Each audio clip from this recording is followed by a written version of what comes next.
what do you think are the best foods, broadly speaking, for somebody to incorporate into their diet to lose the belly fat and to get the six pack they want? Yeah, calories are king. In terms of macros, protein is the most important. You want to get about a gram of protein per pound of body weight. Now we're talking about a very lean individual trying to get even leaner. A gram of protein per pound of body weight.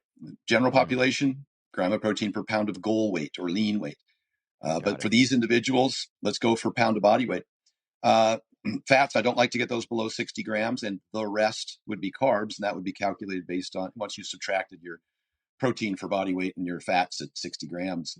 And fats don't have to start at 60. I'm just saying that would be someplace we could reduce them. I usually do fats at about half the protein. If I'm eating 200 grams of protein, I can have 100 grams of fats. But as I'm starting to diet, I might start knocking those fats down to 90 grams, 80 grams, 70 grams, very slowly. The rest would be carbs. Mhm. And that would just depend on what your total caloric burn was for the day. That would be different for different individuals. Somebody training twice a day with a huge muscle mass might have to eat 3,500 calories, and someone else, like you mentioned earlier, might be in the 2,000 calorie range. So what comes next is twofold. I think one is satiety, which means you're going to want to use mostly whole unprocessed foods. And there are some foods that are higher on the satiety index. Protein is one, fibers are another. Boiled potatoes, oranges, those are very high on the satiety index. Those are things that keep you full. And one of the reasons I like boiled potatoes and oranges in that regard is because they're also high in potassium. And that takes us down to our next consideration, which is micronutrients. And this is why I promote a very diverse diet. I don't like to get just one source of protein. I don't like too many protein shakes. I like to keep red meat in the diet, especially for women, for iron and B12 and zinc. It's loaded with those. I like to keep an egg yolk in there. I want choline and biotin. I want to get some fish in there, some salmon. We've got obviously omega 3s. I want to get plenty of dairy in there, and preferably probably yogurt. Just the benefits of fermented foods and probiotics on the gut microbiome are extraordinary. To get your 1,000 milligrams of calcium a day. I mentioned potassium next. That would be your potatoes, fruits, yogurt, all of those. Your meats all have 100 milligrams of potassium per ounce. So you can see how I'm starting to go down through the micronutrients and make sure that the foods that we're selecting, the fruits and vegetables that follow the, the variety of protein sources, fulfill all of our micronutrient needs. So satiety and micronutrients are the next consideration after calories and protein.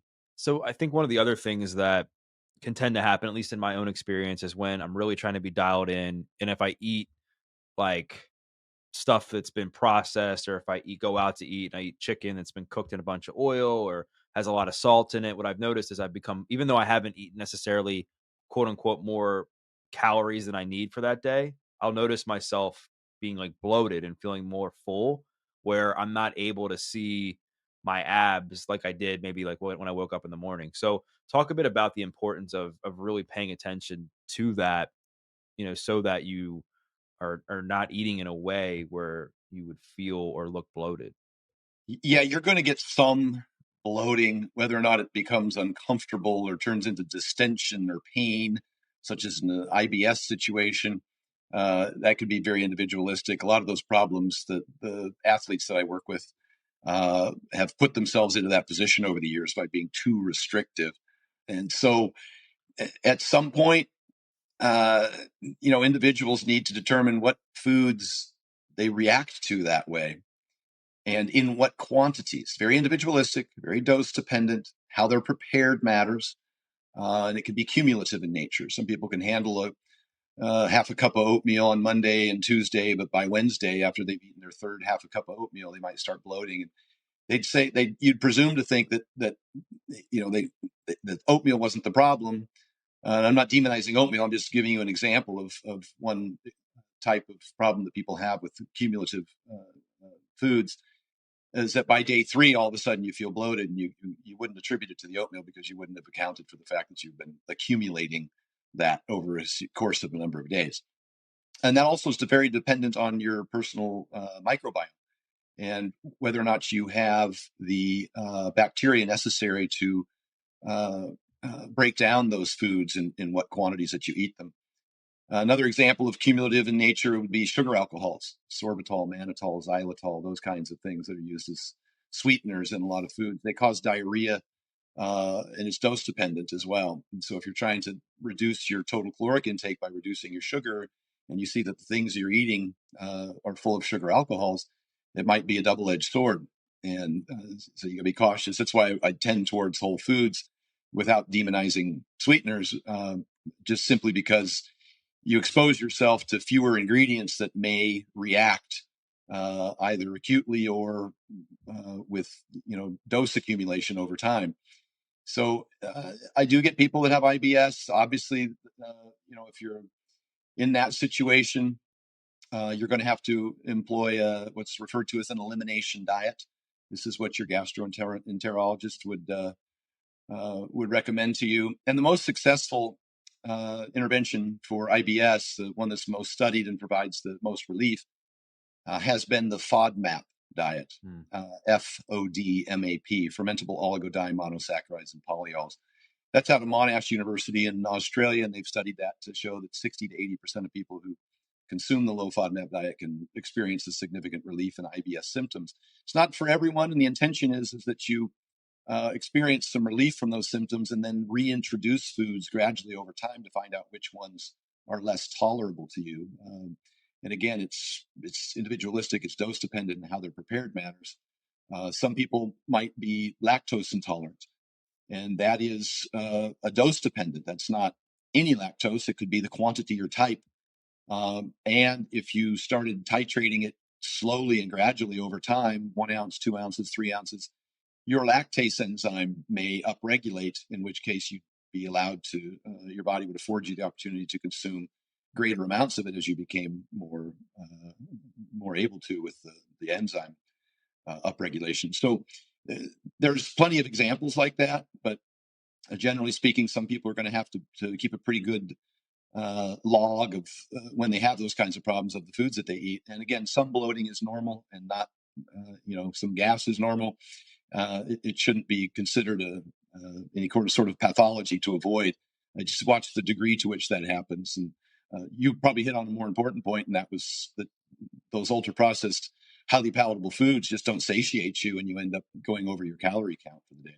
How does somebody know if they're holding on to water weight? Because you hear that a lot too. Like if somebody eats a lot of salty foods, that they wake up the next day and they may appear they've gained more weight than they actually have.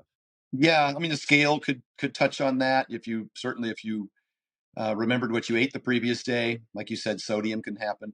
Hey, a hard leg day can cause you to store a little more water the next day. Salt is usually can be a big contributor to that, particularly if it's significantly higher than what you're normally consuming. Your body takes a little while to adapt to changes in just about anything in the fiber level, in the water level of the foods that you eat. I mean, if you go from 12 grams of fiber a day to 40 grams of fiber a day, you're going to have some significant changes in your Mm. bowel movements, and that might be very uncomfortable. That doesn't mean the fiber's bad. It just means it's too much too soon. And, you're going to have to probably progress that at a dose that you can handle. But you may see some of the edema. You may feel some of it, whether it's in your feet to your ankles or what have you. One of the best protocols for that is just make sure you're getting sufficient potassium, because that works to help balance the water, and then continue to consume water the next day. Don't fall into the trap of thinking you should avoid water. Actually, when you drink water, it helps uh, with that retention problem. So potassium's a big one, 4,700 milligrams a day. Usually that's potato, fruit, and yogurt, and your meats. You might throw spinach in there too. It's high in potassium. But that would help you with that, regulating that water balance. So staying on this theme of nutrition, one of the um, roadblocks you'll hear people say they run into when it comes to trying to achieve something like this is, well, my diet's going to be super bland. It's going to taste like crap. And I think there is going to be some adjustment to that where you're not going to be able to eat as many hyperpalatable foods as maybe you were before. What have you found that's been helpful in making these foods that you're talking about not taste like crap to somebody who's maybe not used to overhauling their diet in the way that we're talking about? Yeah, that may take a little bit of, like if you're trying to reduce sugar, you might just start gradually cutting down on the total amount, whether you put that in your coffee or what have you. Using a leaner meat is why people enjoy red meat. but the Mm, 75-25 beef at a fast food place is probably not a good choice. right. Uh, both for the saturated fat content, which can elevate LDLs, but also just because of its high calorie content. And so maybe you go to a top sirloin steak, and then maybe you find I use the Ninja Grill to prep those, and because they can be uh, pretty dry or pretty tough, depending on how you prepare them. So you do have to find ways to prepare your food so it still tastes good. And then replacing some of those snack items at night, replacing the ice cream, maybe even initially replacing it with, say, fat-free Greek yogurt and berries would be something you could probably eat a lot of and not accumulate a ton of calories. Or get one of those ice cream machines and just make your own that has a lot less sugar and fat in it. So you'll have to find a way to replace your favorite foods with those that are less calorically dense, so you can still have those snacks and treats. Um, and then egg white blend as opposed to just going straight from eggs to egg whites, which I'm not a big proponent of just egg whites anyhow, because I want to keep that yolk in there. It's all the vitamins in it. Maybe you go with a blend there. Uh, Salt as opposed to butter, oils, butters, things like that, or I refer to them kind of as hidden calories. When you go to a restaurant and they cook your flat iron steak in a pool of cottonseed oil, that's going to dramatically add calories to your plate. And then the same thing would be true of the dressing on your salad.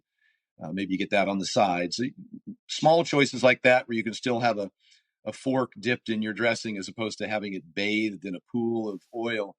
Uh, those are hidden calories that people often don't recognize. Those little dips I'll use this as a terrible example, but I've had many high school and collegiate athletes over the years who aren't able to prep their meals, and they travel with the teams, etc. And they end up at fast food places. And so I have to Google the menus and tell them, here's the ideal choices at those places.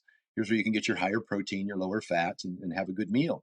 Obviously, you stay away from the sugar sodas, and probably a good idea to stay away from the chips and even the fries. Focus on the lean protein sources, which generally is going to be chicken. But additionally, those dips, the nuggets that are dipped in those little sauce cups, some of those sauce cups could be 300 calories. That little tiny cup. And that's because there's a ton of oil in some of those, and you have to try and avoid. And it's not a good food, bad food conversation. I'm not trying to demonize oils at this point. It's a completely different conversation.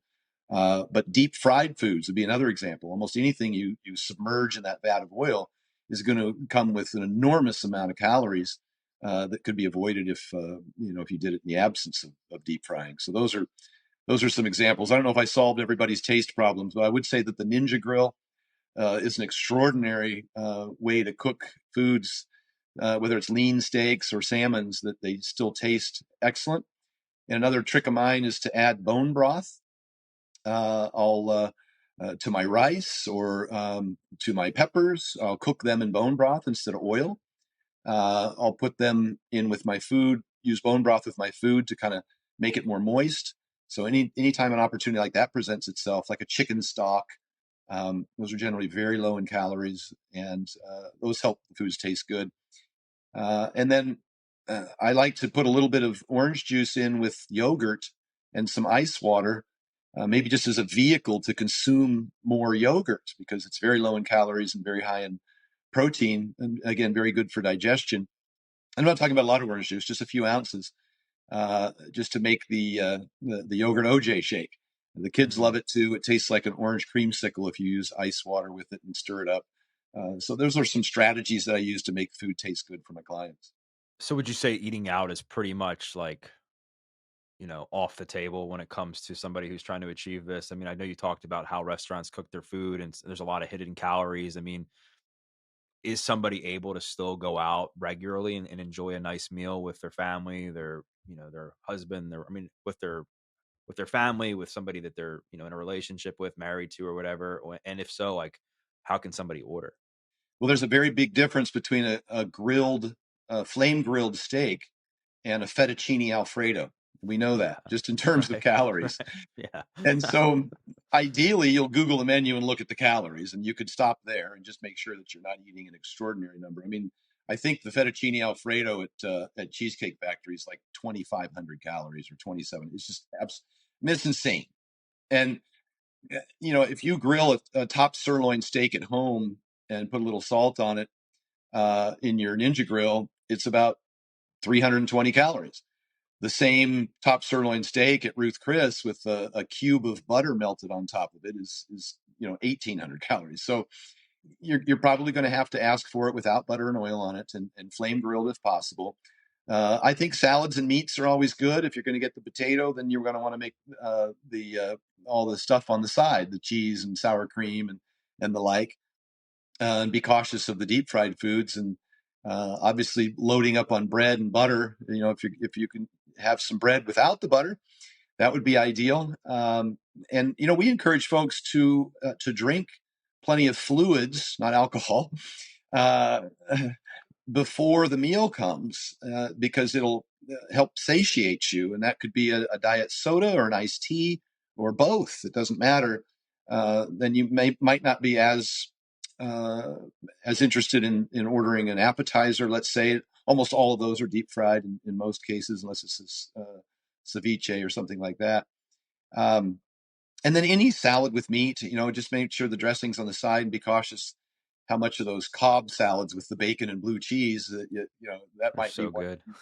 you might want to limit. And then if they put the dressing on the side and then you get a protein source with that, whether it be a salmon, chicken, or steak, that's a pretty reasonable dinner. And then if you're out with your family and you want to have a dessert, then share one, and try and make it have berries as opposed to something that might be more calorie dense. And those are some options. Those are choices that will have to be made on an ongoing basis. And I've found that I kind of have this principle. I've always had a bit of a sensitive stomach. I've found that I've always said that I eat foods that I like, not or I eat foods that like me, not foods that I like.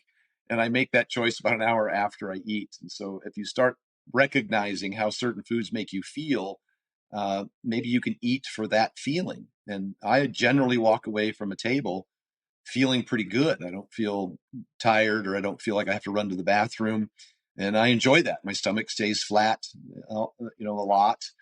I don't feel gassy and bloated. And if foods make me feel that way, I avoid them in the future. And it doesn't take long.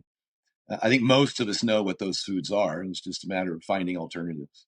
Let's just say that they're on this path and they're having some success, that they're weighing themselves or they're figuring out a way to measure their success, and they are losing some weight. Like, how do they adjust? Because I mean, I'm sure you can't just, if you lose 10 pounds, I mean, you're probably going to need to adjust your caloric intake, right? Yeah, you'll need to. Your basal metabolic rate is usually dependent on your body weight. So as you lose weight, you're going to burn fewer calories because you have less mass to support. And there's not a problem with that. That's normal. Obviously, we want to maintain as much lean muscle tissue as possible because that does have a higher caloric demand. And so you'd want to work out throughout this process and try and build muscle. That's why my protein recommendations are where they are. Also, just as an aside, they've compared a 30% protein diet, what they call the high protein diet, to an 18% Mediterranean, described as a Mediterranean diet, about 18% protein. And the 30% protein diet, the high protein diet compared to Mediterranean, had better outcomes in terms of glycemic control. Again, looking at type 2 diabetics or insulin sensitivity. So just more ammunition that the higher protein diet has additional benefits beyond just lean muscle mass. And then the training stimulus. And ultimately, yeah, if you start losing 10, 15 pounds and you stop, you might have to lower your calories a little bit more, or increase your energy expenditure. Couple of things about energy expenditure. I don't prescribe people to go to the gym and do an hour of treadmill for a number of reasons. It's not terribly effective. Your body tends to compensate over time by burning fewer calories for the amount of work that you do. It just gets more efficient at it.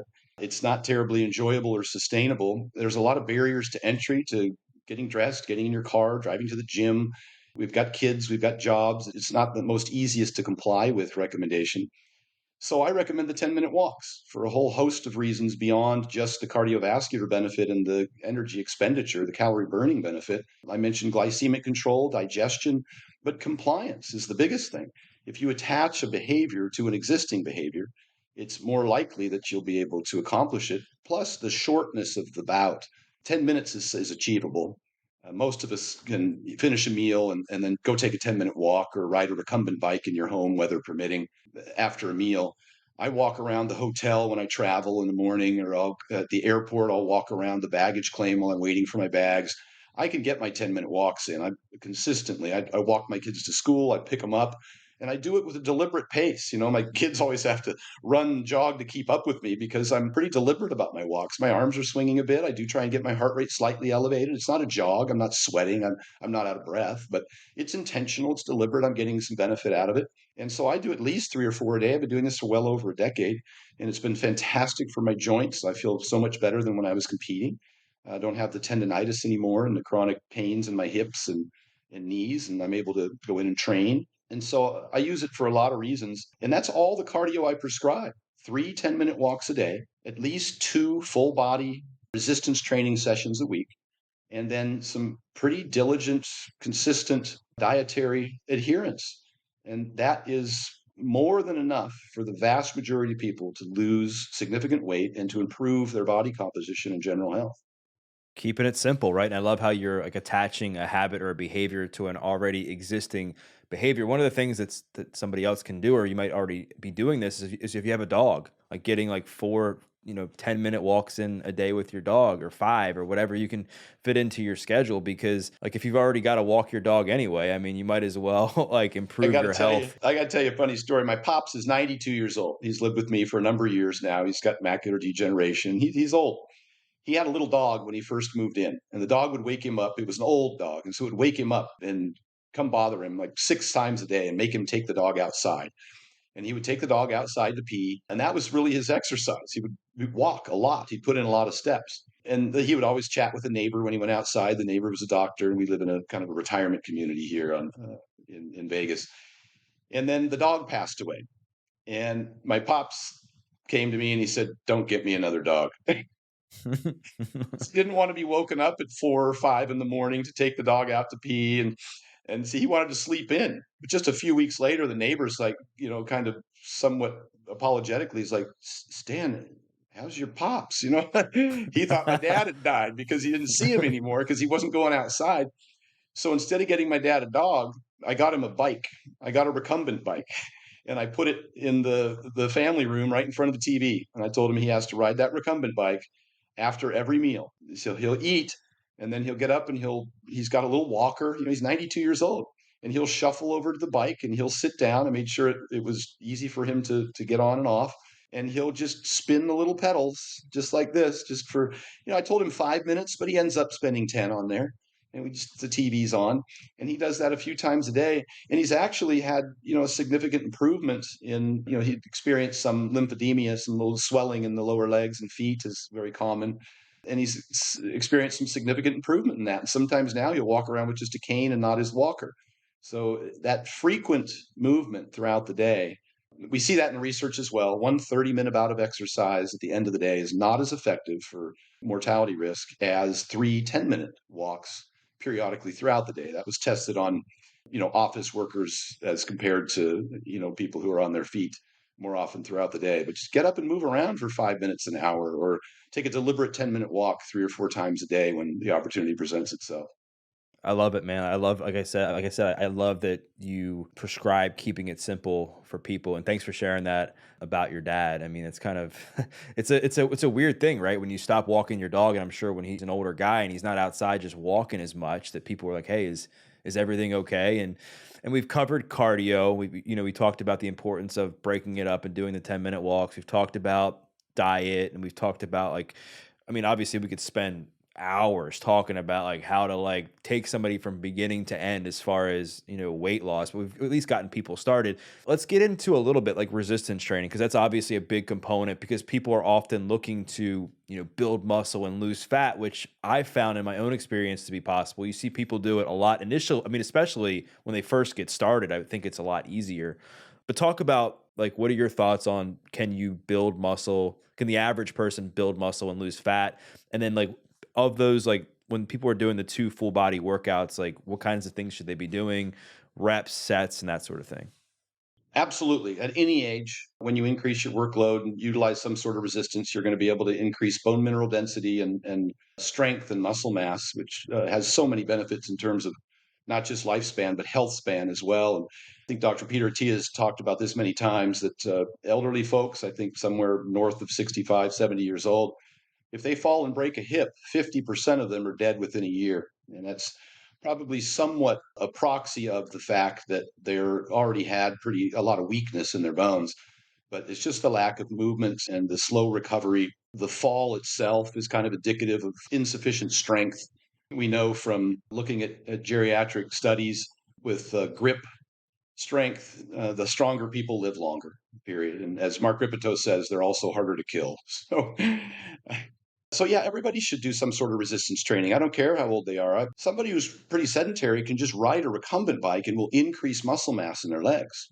It doesn't have to be, extraordinary stimulus. It just has to be something more than you were doing previously. Put a little bit of tension on it and start riding a bike. We've seen geriatric patients improve their lean muscle mass, particularly in their legs, just from riding a bicycle, a recumbent bike.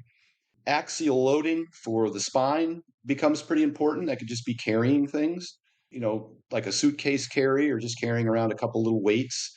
Just walking under load can help with the spine and the hips. But beyond that, if you want to do an actual training program, I think that most people should get to the gym. It's optimal to get in there twice a week, train every body part twice a week. You can do a full body workout. And it really doesn't matter what you do while you're in there as long as you hit, something push, pull, and legs. Pushing would be any kind of bench pressing movement. A push up would be sufficient. And then over time, of course, the more push ups you do, the better the results you get. A back movement could be a row or a chin up. If you can't do a chin up, then maybe you use a band assist or something, or get on a machine that allows you to adjust the weight. And then anything for the legs. Again, it could be a recumbent bike. You could sit on a leg press machine or one of those, adjustable machines, do a leg extension and a leg curl. Doesn't have to take a lot of time. We do like to get a minimum of 10 sets a week total. So maybe you go in on Monday and you do 5 sets for legs, 5 sets for chest, and 5 sets for back. And if you go in a circuit, you could probably knock all that out in 20 minutes. And so now we're going twice a week, 10 total sets per week. And the intensity would be the next part. Over time, you'd like to lift hard enough to where the stimulus was sufficient to cause the muscles to grow. Initially, you'll grow from anything because you're a beginner. Over time, you got to get a little bit closer and closer to failure, I should say. If you select a particular weight and you do 5 or 6 repetitions and you probably couldn't have done 7 or 8, that might be a sufficient stimulus to grow. And you could do 12 when you could have done 14, or you could do 20 when you could have done 22. All of those would give you an equal benefit in terms of hypertrophy and muscle growth. It doesn't have to be a 5 rep set or a 12 rep set or a 20 rep set. It's just that any of those rep ranges has to have sufficient load that you couldn't do 10 more reps.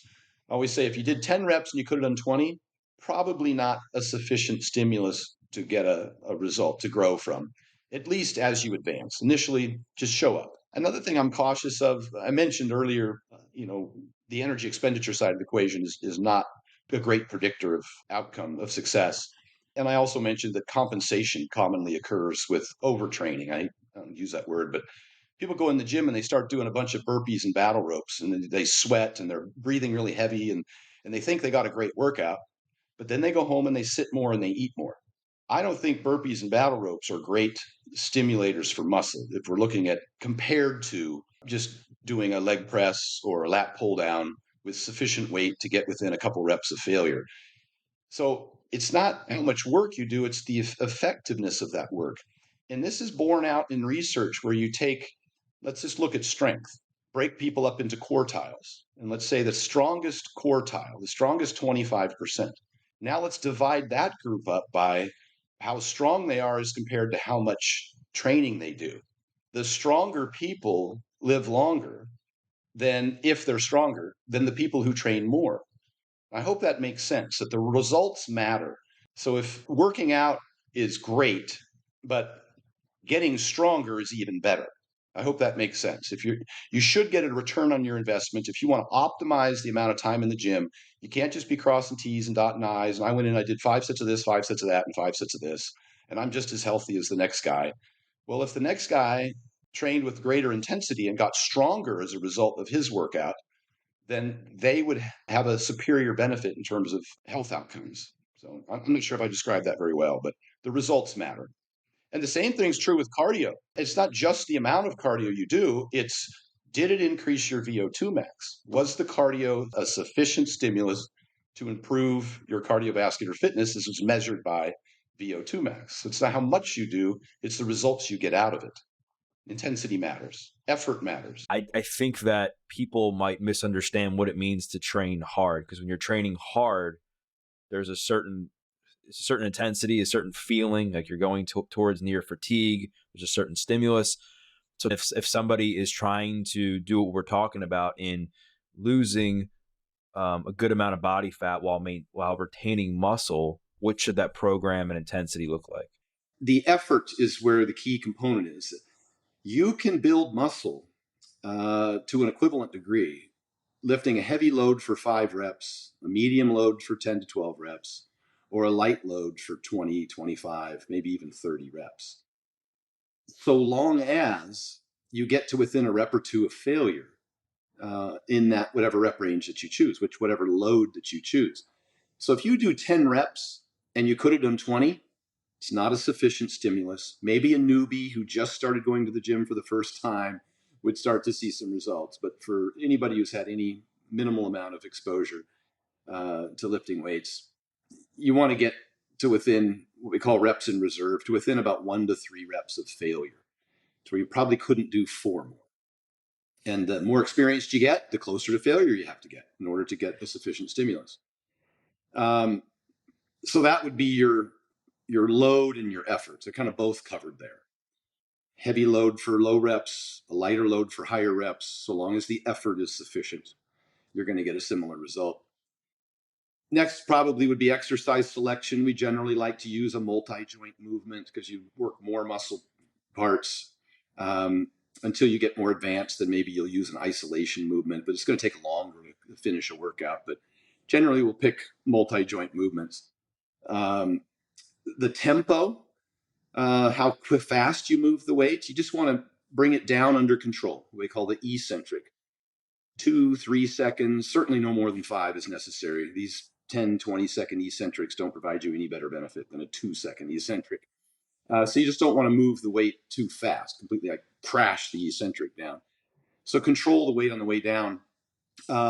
Range of motion should be a full range of motion. The more range of motion, the longer the muscle lengths, the better the hypertrophy response. A little clip of me appeared recently regarding the fact that I said that you get equivalent results from full range of motion weightlifting as you do from static stretching in terms of flexibility.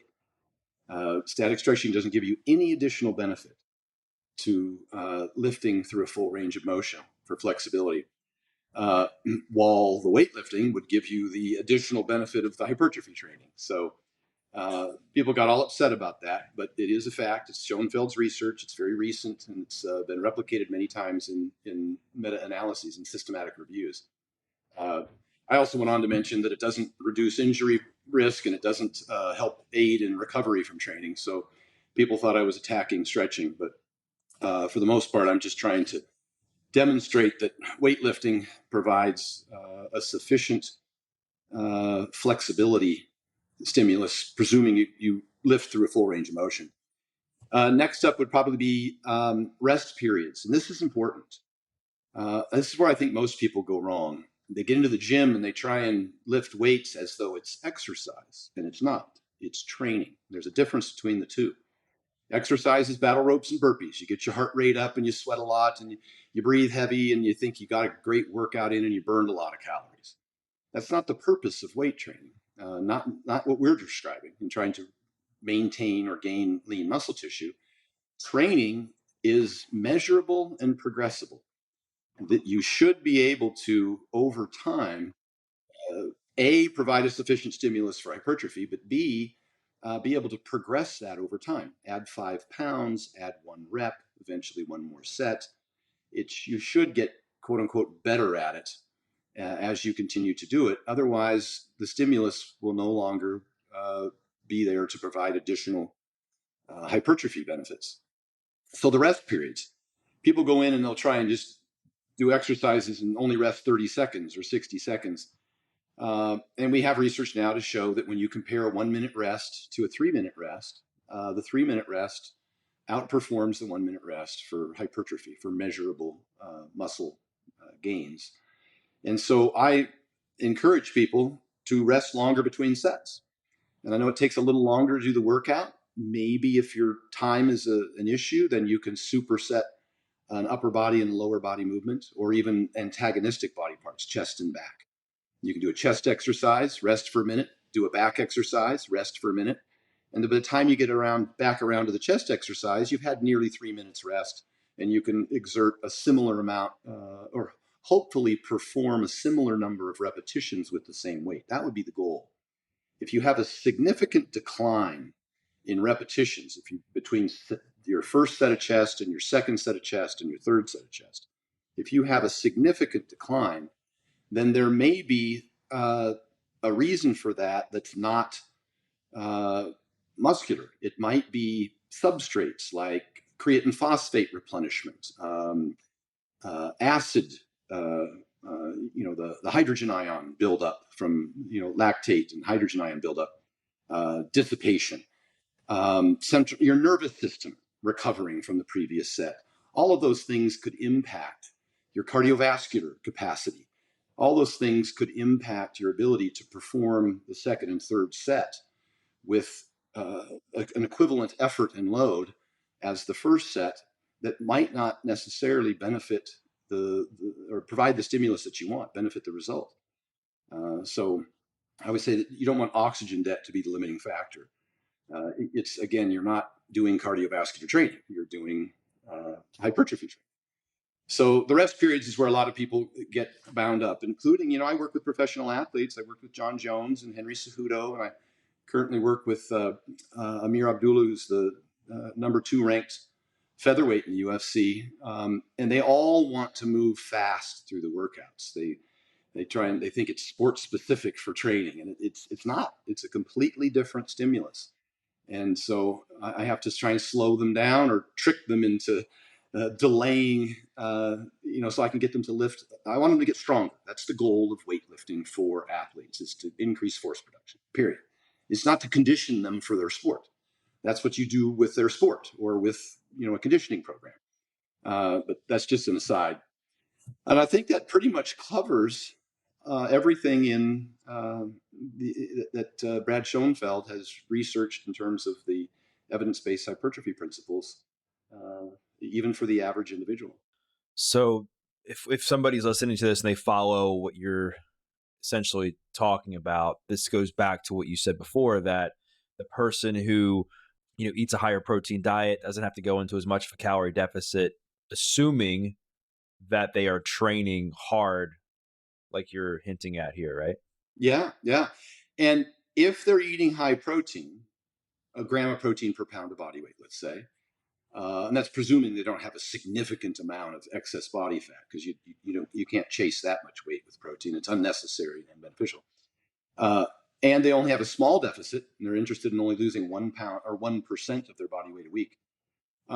Then the training intensity and the amount of fatigue that you'll accumulate can be less.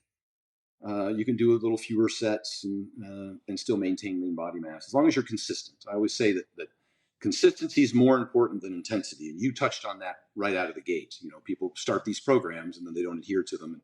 And I always remind them, look, just show up. In the beginning, make sure and schedule something that you can adhere to. Don't set yourself up for failure. And then just show up and do something. And what you find is that just being at the gym and starting to touch a few weights, you can put a sufficient amount of intensity into a couple good sets for a body part and not have any muscle loss while you're dieting. As far as maintaining sanity throughout this process, I can imagine for the person that isn't like a seasoned bodybuilder or physique competitor, it's going to impact them mentally and emotionally in a way that maybe they're not used to. And then also we know that if you're more stressed, if your sleep is off and all those things, that's going to impact your ability to burn body fat too. What's worked for you in the past, whether with you personally or with the people that you've trained, where they're in that phase of, you know, exerting more energy, reducing calories, and trying to lose body fat? Like, what's helped, like, kind of maintain the sanity? Well, the biggest thing is to have good time management and to make all of these, as I mentioned before, obligations easier to adhere to. Mm, If you have to go in and start from scratch and cook a separate meal 4 or 5 times a day, that's going to take away from other things, whether it's work or family or free time. And so maybe at that point, you're going to have to employ, and probably long before that, you should have employed some meal prep, whether you use a meal prep company or whether you have a system in place where you prep all of your meals and have them, ready and you can travel with them. I've been in 14 countries in all 50 states. I've done 200 seminars or more in the last 5 years. And I always travel with my meals. And people always ask me, oh, isn't that traveling hard? And I'm like, as long as I have a thermos full of hot food and my iPhone, I'm actually really relaxed. And when I go someplace for an extended period of time, I take a rolling Coleman cooler with 20 frozen meals in it, and I stay someplace that has a kitchenette. And so these things are super simple for me. If I'm flying to the East Coast, I'll take 2 meals in my hot thermos, 2 hot meals in my thermos. And now I'm eating on my schedule, but I'm also eating the meals that I like to eat, that I'm supposed to eat with the right calories and macros that feels good on me. And that's important for people who travel. It's also important for people who don't travel: police, fire, and ambulance, real estate agents, working out of the trunk of their car on a busy schedule, dropping their kids off at school and picking them up and taking them to, dance or gymnastics or whatever it is after school. That can be a very difficult schedule under which to continue to progress and attempt to achieve a very high level of fitness that might be your goal. But if you can mitigate some of the things that are distractions, which oftentimes is food, the kids want to go to Subway, you have to have an alternative available. And so I would say meal prepping would be the big thing. do you think it ever gets easier to where if somebody achieves this goal that we're talking about, and then now they're able to just maintain it, do you think that a lot of it will just become second nature over time? They don't have to put in as much work to pay attention to certain things, given that they've kind of achieved this thing and they've got a rhythm or a routine that reflects that? 100%, and on two different levels. One level, after you've achieved the weight loss with the calorie deficit, you do get to reintroduce those calories for maintenance.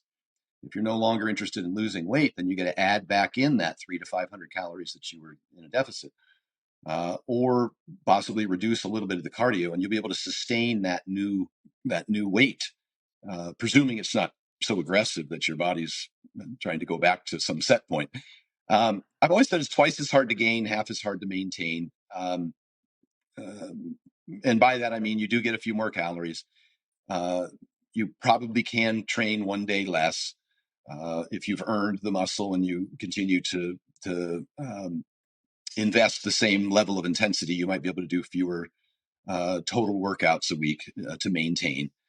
And on another note, a lot of those behaviors start to become habits. All the time management skills that you've developed in terms of meal prepping, or maybe you've started using a meal prep company, like the 10-minute walks. Those things start to become habit, and you just do them as a matter of course, and they don't take up a whole lot of brain power, so that you're not don't seem as fatigued at the end of the day from obliging yourself to all these things that used to be kind of a big burden to know. And I just keep a little checklist and make sure I'm setting myself up for success by what same thing I ask all my clients to do. I tell them to send me their hours of sleep, their morning weight, and a picture of each meal daily. That's what I want to see. And then I also like to see their PRs at the gym. That's kind of how I measure progress over time. And that can be on any of a number of different lifts, but I want them to go to the gym and add 5 pounds or one rep to whatever exercise and whatever volume that they are performing, whether it's 5 reps, 12 reps, or 20 reps, depending on what they prefer and whatever exercise they're utilizing. I want them to stick with it and progress it over time so that we know we're making progress. I mean, I know a lot of what we've talked about is that what we're speaking about isn't for everybody, and that you really have to be super dedicated and making sure that you're wanting to achieve this goal for the right reasons. You have to pay attention to calories. You got to pay attention to your training program. You got to pay attention to sleep. All that we've covered.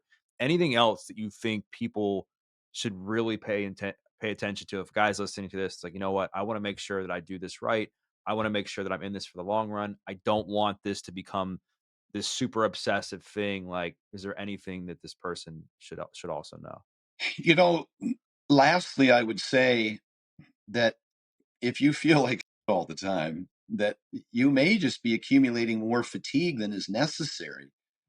I did this to myself many times throughout my career, and I think those people who've attempted to train super, super hard realize that for a day or 2 or 3 after, you're suffering from such a high amount of DOMS, delayed onset muscle soreness, uh, and and just brain fog sometimes from heavy deadlifts and things like that. That you might have to reevaluate how you're training and train a little smarter, not harder, in terms of the stimulus to fatigue ratio. And as I've aged, I'm 56 now, I can't accumulate the same amount of fatigue that I used to, or I feel terrible.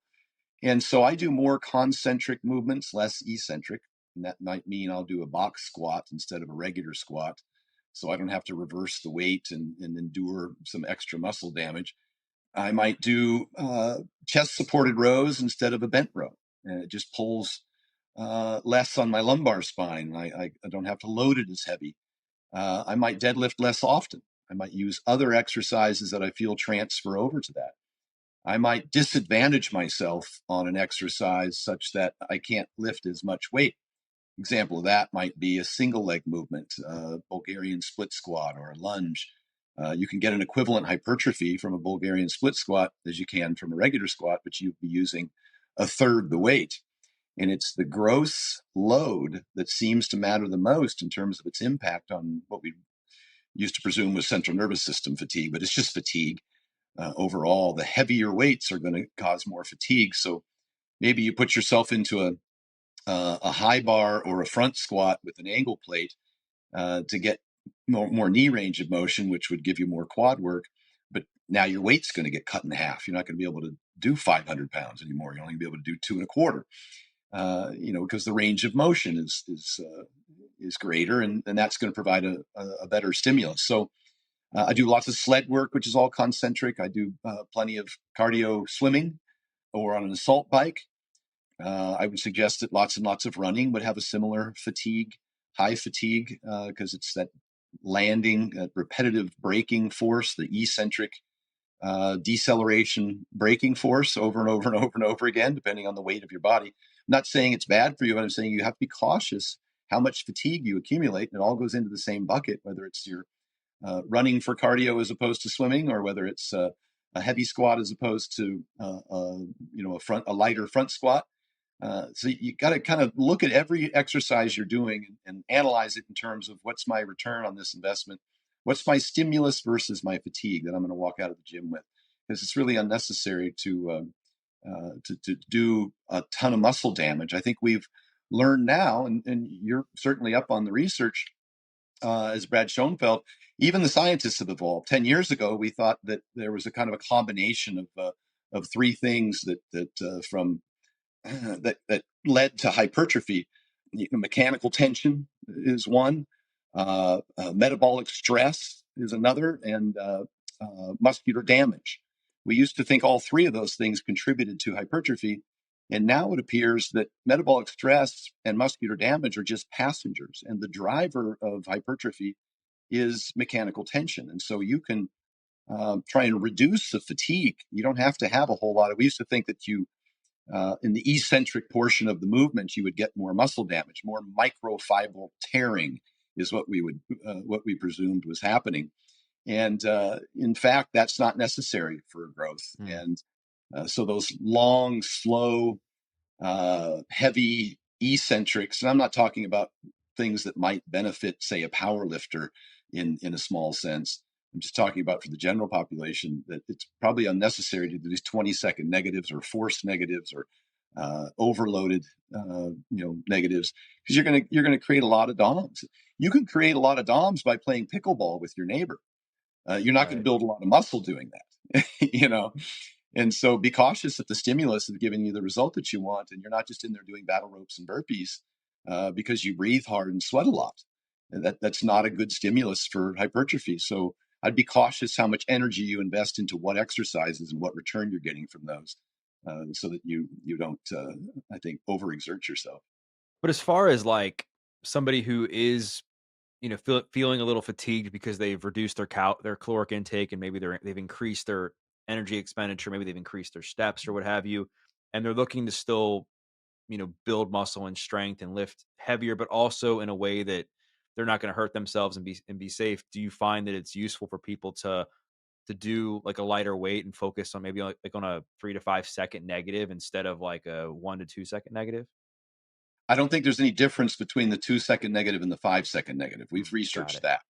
And as far as the load goes, whether it's a 5 rep set, a 12 rep set, or a 20 rep set, with, the 5 rep set would be 85% of your 1 rep max, the 12 rep set would be 70%, and the 20 rep set would be 50% of your 1 rep max. We see equivalent hypertrophy outcome. We do see greater fatigue with the heavier loads. We also see greater strength. This is kind of what's your goal. And so that's kind of why, I think oftentimes I hear Schoenfeld said that the bros were right. The bodybuilders trained a lot in that middle rep range because they would get more fatigue on either end. But that didn't mean they wouldn't include some heavy fives and finish with an AMRAP because you want to stimulate all the muscle fibers. But they spent the bulk of their volume in that middle range. It's actually kind of ancillary to that, but it has to do with hydration. Oftentimes you see people, it's particularly pronounced when people start like a keto or a carnivore diet, and they end up losing the glycogen from their muscles, and that's 70% water and sodium. And so they'll get the keto flu, we referred to it as, but it's just fatigue from electrolyte deficiency. And so hydration becomes important. That can help you with, say, hunger between meals. It can help you with your stamina and endurance in training, particularly if you're dehydrated from, fewer calories, fewer carbohydrates, just less overall blood volume of water. And so, we want people to implement a hydration protocol that includes some sodium, and the best way to transport that into the system is also to have a little bit of carbohydrate. And so we encourage them to get the right concentration of fluid, and then for about an hour before they train, they like to sip on that. And then throughout training, sip on that. And they may find that they'll have significantly more energy for training by doing that. Now, the concentration is important. I'm not talking about if you take too much just water, you'll pee a lot. If you take too much sugar, like in a lot of the Gatorades and those kinds of things, are generally north of 8% glucose, you'll pee a lot. If you take in too much salt, you'll pee a lot. And so the idea is to have the right concentration. And that concentration, let's just give an example. It's about 1% sodium and about 3% glycogen. So, say for a gallon of water, let's put in 1,000 milligrams of sodium. That's 1 LMNT, or 2 liquid IVs. So just look for whatever is 1,000 milligrams of sodium. Add it to a gallon of water, and then add in about 80 grams of carbohydrates. Could be dextrose, glucose, sucrose. It doesn't matter. And then sip on that. And I'm not suggesting you drink the whole gallon. I'm just offering up an easy way for you to titrate the concentrate, or to blend the concentration. Gallon of water, 1,000 milligrams of sodium, 60 to 80 grams of sugar. That would be the concentration that would most easily be absorbed from the small intestine into the bloodstream and increase your blood volume, so that you're hydrated throughout training and give you the energy and stamina. Now, it's not intended to replace all the sodium that you lose during training, and it's not intended to replace all the glycogen that you lose during training. You can get that from your food later, or if you're training twice a day and you're an athlete and maybe you need a more substantial protocol for post-workout. But for pre and intra, that's the recommended concentration, and you don't need to drink all of it. You can have a liter, but just sip on it starting about an hour before and throughout training. And if it tastes good and it's cold, you'll likely drink a little more. You'll feel better. That'll help give you energy for training, so you don't necessarily have to rely on stimulants all the time. And a lot of people, when they get down to that level of body fat and they get tired, Now they start pounding caffeine like crazy, Mm, and that yeah. can have its own adverse effects. So yeah, and I'm not saying that coffee's bad for you or caffeine's bad for you necessarily. It could be a performance enhancer, but it becomes less and less. As you know, you attenuate to it over time, so the effects don't feel as good. And then if you go without it for a short period of time, next thing you know, you've got headaches and you have uh, those kind of withdrawal symptoms. What have you found to be the simplest way for somebody to track what they're eating? And then also, like, what's the best way for somebody to reduce calories? Meal prepping, and we've had plenty of research to show that uh, one of the most beneficial, measurable lifestyle changes you can make would be meal prepping. That's whether you utilize a meal prep company, and I'm not shilling, I own the Vertical Diet Meal Prep. I ship meals nationwide. But whether you make your own meals or you get them from a local meal prep provider or utilize one of the meal prep providers, uh, that is an extremely successful behavior. The bodybuilding figure physique bikini industry has been doing this for decades. They carry around their Tupperwares and they put them in their 6-pack bag, and everywhere they go, they're eating out of their little Tupperwares. And it seems somewhat laughable to the general population, but that's the reason why they're so successful. They eat exactly what they're supposed to eat every day on a clock. The exact number of total calories and the macros that they prefer. We can get into macros, but that's how you control calories. If you get hungry and go open the refrigerator, uh, you're probably going to lose that battle. You're going to grab a food that you're hungry for and you're going to overconsume it. If you get hungry and go to lunch at a fast food place or at a restaurant, you're generally going to order more calories than you should be consuming to maintain a calorie deficit. Um, those are very difficult paths to take. You're going to fail on that. Restaurants underestimate their caloric their calorie count by up to 40-50%. And we're terrible at estimating portion sizes. We're off by 50%, generally speaking, particularly when you get a lot of quote unquote hidden calories, oils and stuff that foods are cooked in. Just a tablespoon of butter or a tablespoon of olive oil or a tablespoon of something that's cooked in. That's 150 calories right there. You get a couple of those and you've blown your deficit for the day. So those are, I think meal prepping is the number one thing for that type of individual as you just described. And then after that, we talked earlier about eating more whole foods and eating higher protein diet and higher satiety foods and getting more sleep. But the meal prepping, I mean, that's kind of the nuts and bolts of it. If you make all your food for the day and you just eat the food that you're supposed to eat for the day, you're going to be more successful than if you just try and wing it. And you're absolutely right. Some people don't like to count calories. Some people even object to the idea that it is a calorie equation at all. They are offended by the idea of KICO, calories in, calories out. And it's because they don't appreciate that the equation is actually total daily energy intake and total daily energy expenditure. And it accounts for things like the difference between a carrot and a cookie in terms of calories due to fiber. It accounts for things like, exercise activity and thermic effect of food, higher protein diets, netting out fewer total calories. So the equation accounts for all of those things, but people will often uh, they'll migrate to one of the diets that promises them they don't have to count calories.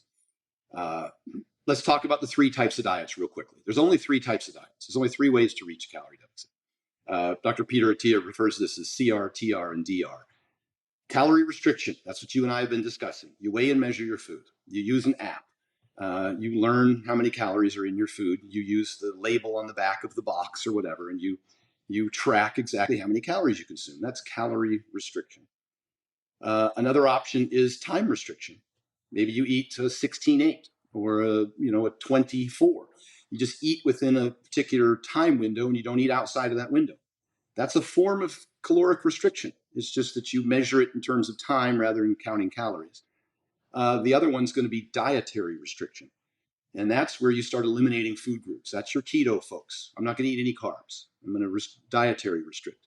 Paleo people. I'm not going to eat anything that a caveman didn't catch, right? That's dietary restrictions. So and you can couple them together. You can do keto intermittent fasting. I'm going to cut out carbs and I'm only going to eat between noon and 4. So those are all strategies that you can implement. None of them have been proven to be any more successful than the other. There's nothing magic about them. Over thousands and thousands of studies on millions of people for many years now, we've discovered that dietary adherence is the most important factor, and you just have to pick the diet, as Lane always says, that feels the least restrictive to you. And so I have keto clients, I have carnivore clients, I have vegan clients, I have clients that intermittent fast, and just because they choose to do that because they find it's easier for them to comply with the diet. I have more clients that count calories because that's my preference. I don't like restricting time because I feel that potentially it compromises lean body mass. I don't like restricting carbs because I feel like it compromises performance, and it's not necessarily that sustainable long term. People always feel as eventually, like Dr. Peter Attia, after 3 years of pissing on keto sticks, and talking about all the benefits of keto, now eats carbs again because it's discovered that it's important for anaerobic performance for weightlifting, and it's also uh, more sustainable in terms of how his family eats, so he doesn't have to feel so restricted. So that's the nuts and bolts of the options that are available, and I encourage people to pick the one they feel works the best for them. But my specific recommendations are a more evenly balanced diet that you track, and then because it has a performance benefit, that a lot of people that I work with, I want them to be able to have a good training session. And so I think that one of the other roadblocks that people bump into, so let's just say let's just say that the people we're trying to reach now have already accepted the fact, okay, if I want to lose body fat and I want to maintain muscle, I have to do these things that we've already talked about. But then they hit this roadblock where they're maybe 3 days into it, 4 days into it, and they're like, wait a second, I don't look any better. I don't feel any better. I'm not losing any weight. Do you think the person then is not eating enough? Are they eating too much? Like, how do they determine like where to go from there? Yeah. Well, for a while there, some people were claiming that you could ruin your metabolism by not eating enough, and in fact, that's not the case. Generally, what we find, and I hate this conversation because it's blaming the victim. Generally, what we find is people aren't accurately measuring their intake. Sips, licks, bites, snacks, drinks. Generally speaking, what they presume to think is a 1,500 calorie diet uh, averages out to about 2,200 for the week when they include, a binge, one evening, or they go to dinner with the wife, or they just aren't accurately counting everything that they're consuming. That's 90+% of the time. I just find that there's a problem with accountability on tracking calories. And that always seems like I'm blaming the individual, but it's factual that there's no uh, metabolic damage that just hasn't been proven. And so, generally, what happens if people plateau sometimes, especially if they're beginners and they have a significant amount of body fat and they're just starting to lift weights, they're recompositioning and they're gaining some muscle and losing some fat. And the scale isn't going to tell you anything you want to hear on that. But a tape measure may, and a progress picture may. And if you start with progress pictures and you start with tape measurements of your waist in particular, the scale might not move at all for a week or two, but you might lose an inch on your waist. And that means you're gaining muscle and losing fat. There's also the fact that weight loss isn't linear, and there will be times at which your body, you do not lose weight, even though you did everything the same that you did the prior week, where you did lose 2 pounds, then you lost 0. Uh, a few things can happen. You should weigh in daily and average the total for the week and compare it to previous weeks. Looking at the daily fluctuations can be discouraging, particularly for women, because maybe you had a big leg day the day before, and so you have a little bit of inflammation, a little bit of water retention, a little bit of maybe you ate a meal that was higher in fiber and it's holding a little water. Maybe you just had a higher carbohydrate meal and the glycogen's holding a little water in the muscle. Those are all things that could affect women in the menstrual period, that could affect weight from day to day. But if you hang in there, the research also shows that if you hang in there, even when you have a plateau, be patient, be persistent, eliminate the potential errors by counting calories accurately and making sure your step count is sustained. You'll find that the weight loss will begin again. And at some point, you may reach a plateau simply because you've lost enough weight such that your metabolism has slowed a little bit. And that's expected. That's normal. You're not going to burn as many calories, when you're 150 pounds as you did when you were 200 pounds. You're expected to have a reduction in your total daily metabolic rate. In which case, you might have to reduce some more calories in order to continue to pursue your goals. So the main rocks people should focus on from a nutrition standpoint, and what we're talking about is protein, fiber, foods that are highly satiable. Sleep's obviously not a food thing, but sleep impacts satiety and hunger and stuff like that. Focusing on whole foods, drinking enough water, and then also finding the flavor of caloric restriction that works best for the individual. And then from a weightlifting and exercise perspective, it's resistance training anywhere between 2 to 5, 6 times a week or whatever is most maintainable for the individual, and making sure you're training hard enough that you are training to near failure and producing and really like working your muscles to near fatigue. And then also getting in daily steps. Like the steps should be an everyday thing, right? Oh, 3 absolutely. 10-minute walks. 100%. And so let's just say now that, for the sake of argument, that this person is now progressing, they're losing weight, they're dropping body fat, and now they're at a place where they're like, I feel great, I'm doing well, I'm following Stan's advice, I've gotten to where I want to be. Now I want to focus more on overall wellness and longevity and maintaining what I have. What are some of the shifts that have to happen from a long-term point of view for the same person to be able to maintain what they've worked so hard to achieve? Yeah, well, the nice thing is if you retain as much lean body mass as possible while dieting, you'll be able to add back in calories. You'll have less of a decline in your total metabolic rate. And you get to put back in the 300 to 500 calories that you had taken out in order to lose weight. So that's a nice place to get to. And then you get to eat a little more food. And so that makes the diet a little more sustainable. But in terms of long-term health, sleep's going to be the major one. That's the biggest priority. It's the foundation upon which everything else sits. And so if you've gotten good sleep habits, quantity and quality, for those people with apnea, getting a CPAP, being careful about interruptions during the night, cool room, quiet room, dark room, make sure that there aren't pets or kids disturbing your sleep in the middle of the night. So sleep's the big one.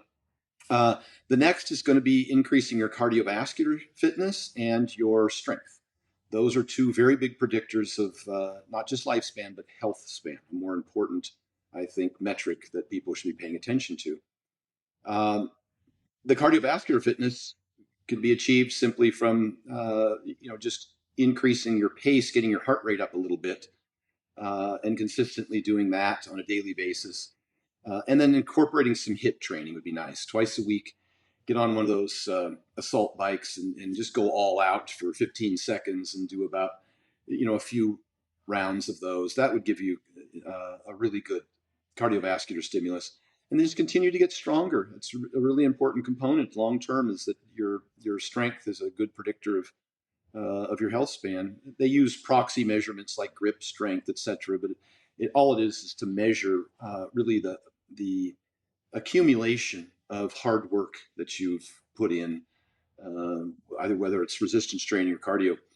And it's important to recognize that the vast majority of your benefits, your health and life extension benefits, are realized from going from zero to something sufficient, rather than thinking that you have to become an Olympic athlete or something to have those benefits. Actually, as your cardiovascular fitness improves, you get less and less. It becomes what we call asymptotic, right? The slope, your return on investment uh, is not as significant. And so I don't encourage people to do any more than what they're inclined to be able to sustain over the long term, because that could be kind of discouraging. Like we talked about, you start a program you can't adhere to, and next thing you know, you just abandon the whole thing and feel like you're a failure. I'd rather have something that's part of a lifestyle that you enjoy doing, that you can do consistently. And if you accumulate enough cardiovascular work and strength training, you'll have a much less likelihood of suffering from any of the chronic illnesses that we seem to be experiencing because we're 70% overweight and obese and sedentary. So would you say the number one thing that people can do if they're trying to increase their health span, they're trying to live longer, is to get to a healthy body weight, right? And have more muscle? 100%. Yeah. And I said this on a podcast, a little clip was posted on the internet that went viral. I said, even the McDonald's diet, 95% of health benefits are realized simply from weight loss itself. And this is borne out in the literature as well, in the research. Irrespective of diet, even what might be considered an unhealthy diet, a keto diet, high saturated fat, low in fiber, and you can do a keto diet with low saturated fat and some fiber. I'm just saying that most people don't. It has been shown to improve all the biomarkers with just the weight loss itself. And that means a decrease in blood pressure, a decrease in blood sugars, a decrease in lipids, LDL. All of those things are realized simply from weight loss itself, irrespective of diet. Now, I would never recommend a McDonald's diet. I would suggest that people would eat more whole food and less ultra-processed food, because that's hard to adhere to. And you'd want more fiber, and you'd want just healthier foods in general. But you hit the nail right on the head. Maintaining a healthy BMI is probably one of the biggest things that you can do for because fat is inflammatory. We used to think it was a dormant in the body, and now we find out it has its own endocrinology, whatever the word is. It's an endocrine organ, and it releases hormones and it increases inflammation. And you also have to differentiate between the type of fat. Women can store more fat subcutaneously in the hips and butt and have less of a compromise on their general health, whereas men tend to store fat viscerally around the organs. They get fat in their liver and fat in their pancreas. And those things have a much greater detrimental effect on their long-term health than the fat that's stored subcutaneously. So there can be a difference there as well. Yeah, because I think sometimes when people are trying to get healthier or improve their overall quality of life or reduce, increase longevity and all these things, the first thing they go to is the quality of food, right? They're like, all right, I'm going to eat more vegetables. I'm going to eat more fiber. I'm going to eat, less fatty meat. I'm going to eat more protein, all these things. But if that person is severely overweight or obese, the number one thing that person can do for their health is to just reduce the amount of calories they're eating from whatever food they're currently eating, right? I mean, you're right. I don't suggest that that's a long-term plan, but in the immediate sense, that a calorie reduction and weight loss is going to yield the greatest acute health benefits. What we've been talking about throughout the conversation, I think often gets a bad rap in that these quick fixes, jumpstart diets, jumpstart weight loss, fitness transformation programs, they get a bad rap. And I think in a way, obviously rightfully so, because I think people don't understand that there has to be a maintenance plan after these jump starts, and you have to be able to maintain it long term, and that's effective. What I will say is I think there's been a lot of people who have transformed their health for the long run because of the results they saw from a jumpstart program or setting a goal that challenged them and pushed them. And because they did that, they were able to now have all of these amazing health benefits. Do you think that people, you mentioned that people shouldn't necessarily train like an Olympic athlete, and I agree with you, but do you think that people should always be focused on some sort of fitness goal to be able to maintain their overall health? Yeah, that's an important thing to talk about. What motivates the individual? We talked about dietary adherence based on the program that was the least restrictive to you. We talked about creating habits for things like 10-minute walks and et cetera. Uh, Goals help. I mean, you're right. There is a carrot out there. If you know you have to be on stage at a bikini show in 4 months, you're probably going to work harder. Or if you have a good coach or a good training partner or a spouse that's participating in the program with you, sometimes it can take a village to get through one of these programs. And just surround yourself with people who have similar goals, that kind of thing. So all of those are great motivational tools, and people are all motivated differently. Some people are, motivated to prove other people wrong, or some people are motivated to, just try and just for themselves to achieve a certain goal. It really depends. You got to kind of find out what their psychology is, and then see if you can guide. If you're a coach, if you can guide them, utilizing the best methods for them. If there were like a few things that in your mind that people just shouldn't do from the start when it comes to starting a health and fitness journey, what would they be? Well, I think it would be too big of a departure from your current schedule or habits. You got to make little changes. I find that people they want to go to the gym and start crushing themselves with workouts, and they just end up getting injured or exhausted. And you've had a lot of good people on here talking about the compensation effect of training, where you end up just going home and sitting more and eating more because you're tired. I think we focus too much on the energy expenditure side and don't understand that there's a compensatory effect, and really it's the energy intake side of the energy balance equation that is the most effective. And even there, I think people will go to too big of an extreme on their diet. They'll completely change everything and try and start eating foods that they might not enjoy. And so I've always said that compliance is the science. You have to find something that's simple, sensible, and sustainable that can become part of a lifestyle. And you've had Lane Norton on and Alan Aragon, and they talk a lot of the same things. You have to find the diet that works for you, and you don't have to pick a particular diet assuming it's the best diet, because that doesn't exist. The best diet's the one you'll follow. And people tend to jump on, like, I'm going to do the keto, or I'm going to do intermittent fasting, or I'm going to do vegan, or a vertical for that matter, and just think that that's like the bee's knees and that's going to get them where they want to be. All diets work when they're strictly adhered to, and adherence is what's most important. So you cannot white knuckle hunger. That is something you have to get in front of in terms of the subconscious, and use the tools available to help create satiety. And there's a few things in our toolbox, and it's not magic. But there are a few things that we can utilize, and you know what those are. We would like to elevate our protein intake. Obviously, get more sleep, because that will minimize the release of ghrelin hormone for hunger. Increase your fiber intake, more whole foods, fruits and vegetables. And there's a host of other smaller things you could put behind that, drinking plenty of water with meals and evenly spacing your meals throughout the day, potentially. All those things start to become smaller. Those are the big rocks, really, in terms of diet compliance.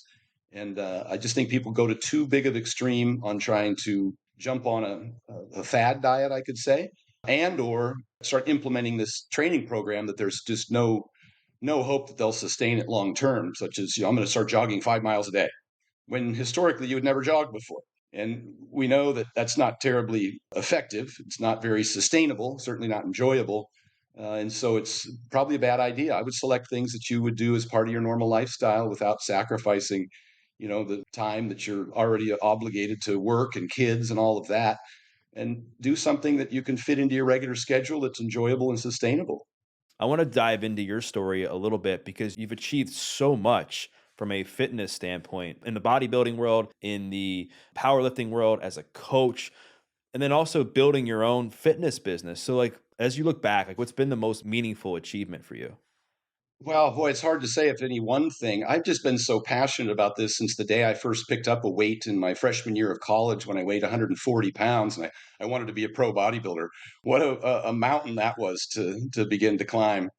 And I've gained and lost well over 1,000 pounds, albeit intentionally, throughout my career, bulking up to over 300 pounds many times throughout my career, going as far back as the 1994, all the way through 2014 to powerlift. and of course dieted down to single digit body fat to compete as an IFBB pro bodybuilder. And I learned a lot of lessons along the way. And I continuously sought out more and new information. We didn't have the internet back when I was starting out, and I studied exercise science at the University of Oregon. I became a high school soccer coach. I started working with the University of Oregon football and track team and was a personal trainer. I worked at gyms. I've owned multiple gyms throughout the years. I own a gym now. I still train clients. It's something that's been a passion of mine throughout my life, and I've always pursued and sought out the best information I could for many, many years. Of course, it was training under great athletes like the legend Flex Wheeler, or of course, Mark Bell for powerlifting, Eddie Cohn.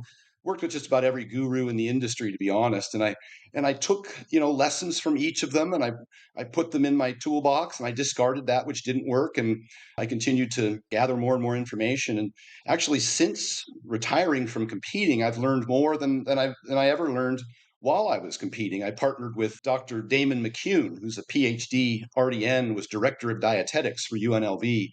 And we spent a number of years and hundreds of hours compiling all the information in the vertical diet to publish a book that's on Amazon and at Barnes and Noble, and to update and make sure we had over 200 references in my Vertical Diet 3.0 ebook, just to make sure it was science-based and it was comprehensive, and that people who engaged with me could have a list of everything that I thought was important, very specifically described.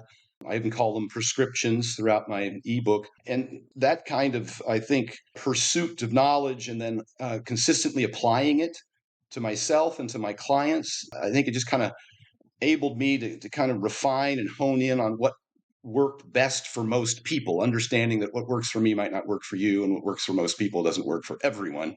And I'm cautious to look at the fact that there are outliers, and individuals, present with their own, genetics, predispositions, goals, all those challenges that each individual has. And so, I can't say it was any one thing. It's the accumulation of information, and it's never any one thing. Like, even if you talk about something as specific as blood pressure, very comprehensive. There's half a dozen different things that you need to do. We saw this I don't mean to be ranting on here, but we saw this in the Alzheimer's research, where for years they were pursuing a single medication.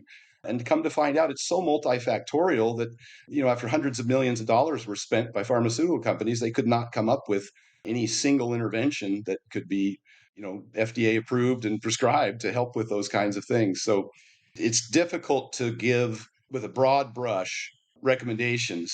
And so I try and stick with the basics, as we mentioned earlier: sleep optimization, regular exercise, a healthy dietary pattern is the way we talk about it now, instead of specific foods, demonizing good food, bad food conversations.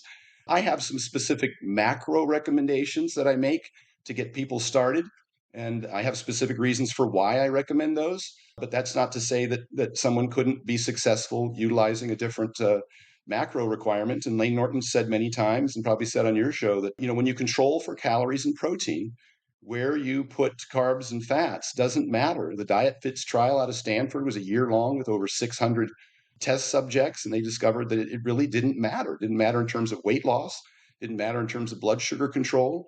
And so now you're talking about getting back to what will somebody adhere to long term. And so if we do get into macros and calories, I'll make some general recommendations, but always suggest that the caveat is that sustainable for you? Right. Sustainability is everything, as we've touched on. And it just seems, based on what you've shared, and I've heard you on other podcasts, like your secrets to your success is consistency and just discipline. Like, you just continue to show up every single day and do the thing you knew you were supposed to do. And that's just the reality of achieving any fitness goal, right? Any goal in life is staying consistent, being disciplined, showing up when you don't want to. And you mentioned the vertical diet, which is your baby, I know. So I guess before we go any further and talk about calories, like, what are the staples of the vertical diet? Like, how did you come to these recommendations? Well, again, coming from both the bodybuilding and powerlifting industry back in the late 80s and early 90s, back where all of the bro science and the gurus existed, as a competitor and as a coach of many, many competitors, I recognized a couple of problems in the weight gainers, the bulkers, the mass people, powerlifters, strongmen, off-season bodybuilders, football players, linemen in particular. They would often overeat. They would go on these dirty bulks, and they would end up getting what we call metabolic syndrome: high blood pressure, high blood sugar, fatty liver, dyslipidemia. And that was obviously not a healthy pursuit. And I'm cautious to mention that health and fitness are not the same thing. People who compete will do so oftentimes at the sacrifice of their health. And so a lot of what I do is kind of mitigate damage. And so observe this with myself when I bulk up to 300 pounds and I would get blood tests and I would see all of these same very identifiable problems. And so the vertical diet is on both ends of the spectrum. Like with a bulker, it's intended to pay attention to with blood testing, a CPAP for sleep apnea, lower saturated fats for controlling lipids, higher potassium, calcium, magnesium to help control blood sugars, the 10-minute walks post meal. Those aren't just for exercise; those are for blood sugar control and digestion. So there's a whole host of smaller, as I mentioned, comprehensive behaviors that can lend themselves to a healthier pursuit of your sport. On the opposite end of the spectrum, when I was dieting down, I noticed that I would often suffer from a lot of the problems that people who end up with kind of excessive calorie restriction and over cardio. And I would end up with hypothyroidism, low testosterone, fatigue, muscle loss, obviously performance loss. And women in particular, worked with a lot of women going back as far as the early 90s, a lot of professional figure and physique and bikini competitors all the way up to the Olympia level, and track athletes, distance runners, females in particular. They end up suffering what's called the female triad. They get it's chronic calorie restriction, amenorrhea, which is a cessation of the menstrual period, and osteoporosis or osteopenia, which is going to be your bone mineral density loss.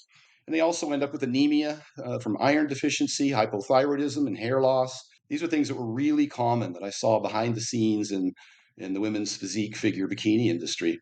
And so the diets that they were getting were these typical egg whites, protein powder, tilapia, broccoli, and a scoop of peanut butter. That was, that was your menu plan. I've done that before. Yeah, and I probably just, if there's any women watching, they're probably like, hey, my nutrition guru just gave me that diet. And unfortunately, it's still happening. And so I wanted my diet to be more inclusive. I found that if I included red meat in the diet, I could improve the anemia with more iron and B12 and zinc and creatine. And I wanted to not demonize fruit. And I wanted to make sure they had adequate support for their thyroid with iodine intake in particular and sufficient calcium by not excluding dairy, which is commonly demonized in that industry. And so in salting your food, there's no benefit to excluding salt weeks and months before a competition. So I intended it to be more inclusive and also to address a very common problem of severe bloating and diarrhea and gas and digestion issues that would be similar to what you might experience with IBS if it weren't a full-blown IBS. And that's just overconsumption of, say, pounds of broccoli a day to try and satiate you, which is a common recommendation for bikini pre-contest. And so I started looking into using more lower FODMAP foods, but still trying to pay attention to sufficient fiber, lower sugar, fruits, blueberries, strawberries, which are not very calorie dense, but still offer water. And obviously the polyphenols now, which I wasn't aware of then, are extraordinary for health. And so I guess the vertical diet is it's intended to build a foundation of highly bioavailable, micronutrient dense, easy to digest foods from a broad spectrum of, lean red meats, egg white blends so we could keep the yolk in and get your choline and your biotin, dairy, of course, for calcium, which is not just for bones, it's for nerve signaling and muscle contraction. Yogurt usually is more tolerated than milk for most people. And keep the fruit in there and salt their food because they're not eating fast food and they're not eating packaged food, so they're generally pretty deficient there. And then as you eat more and more calories, I have to be concerned about whether or not you get north of 4,000, 5,000 calories a day for a huge athlete or somebody that's training multiple times a day. They too start suffering from diarrhea and digestive distress, and they're jamming down pizza, pasta, and a whole host of pancakes and things like that. I look for cleaner foods, but it's harder to eat enough calories with clean foods. So I might start introducing easier to digest carbohydrate sources, like in that instance would be white rice, and maybe putting it together with my monster mash, some ground beef, white rice, bone broth, a scrambled egg, a little bit of peppers, so they can consume, massive amounts of food and still digest it well and be hungry enough to eat again, within a few hours. So I know I bounce back and forth there a lot, but because my experience, both personally and with my clients, spans both ends of the spectrum. I wanted to have a solution that, that helped everyone. What somebody can do if they're looking to lose those last few pounds, if they're looking at themselves in the mirror and they're like, you know what, like I've lost some weight, I'm getting stronger, but I can't see my abs. I don't have the definition that I want. So if you're working with somebody and they're coming to you with that issue, what's the first step you have them take? Well, I mean, obviously they're already on a diet. If they're down to the last few pounds and they've been doing something right, they're eating less and moving more.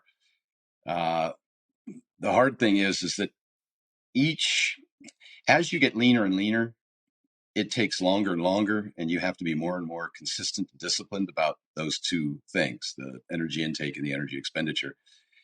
It's really easy for a guy at 35% body fat to get down to 30% body fat. You just make some minor adjustments.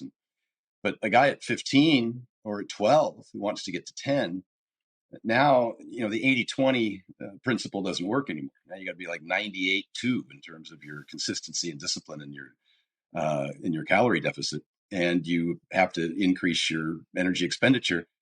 And if you want to see your abs, obviously we've got weight training incorporated into that program, certainly long before this point.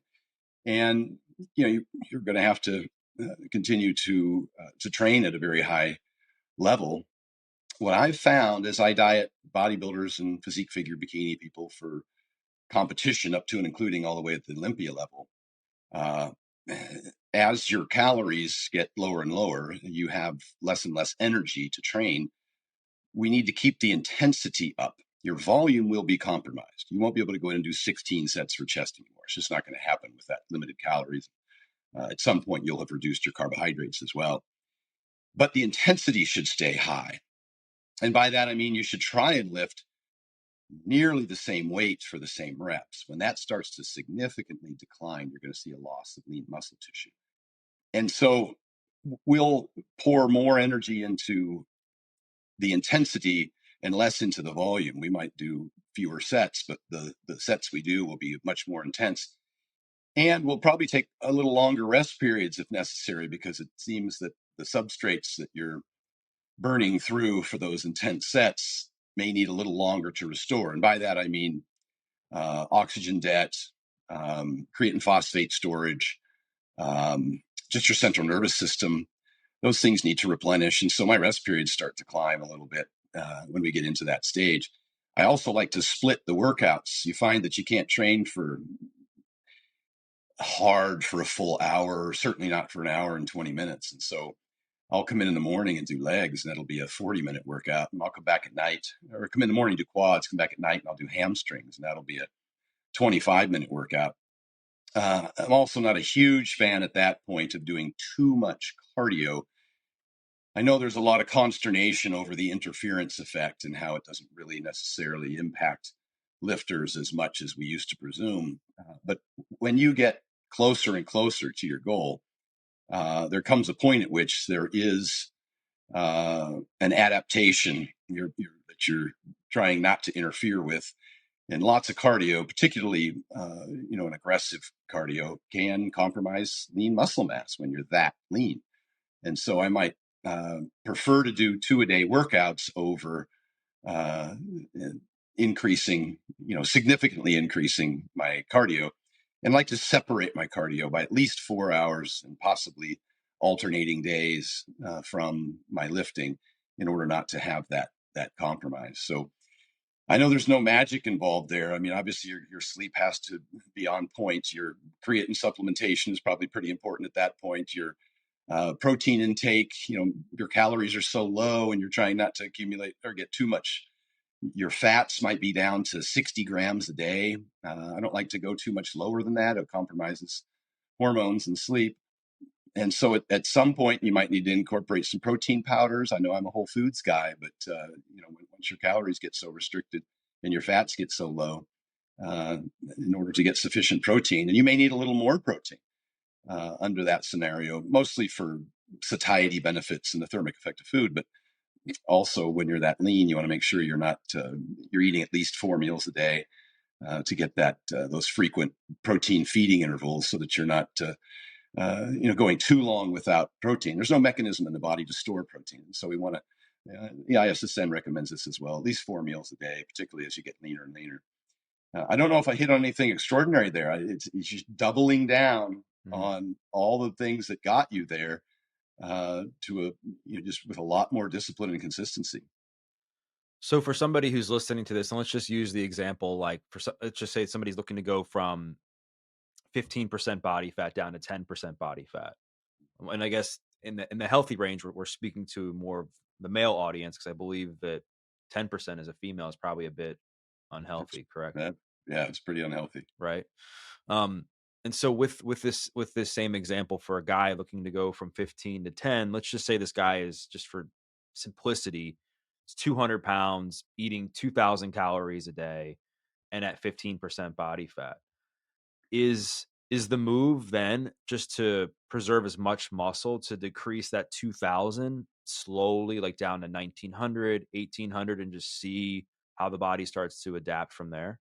If necessary. Now, everybody's different. I would like to increase workload at that point.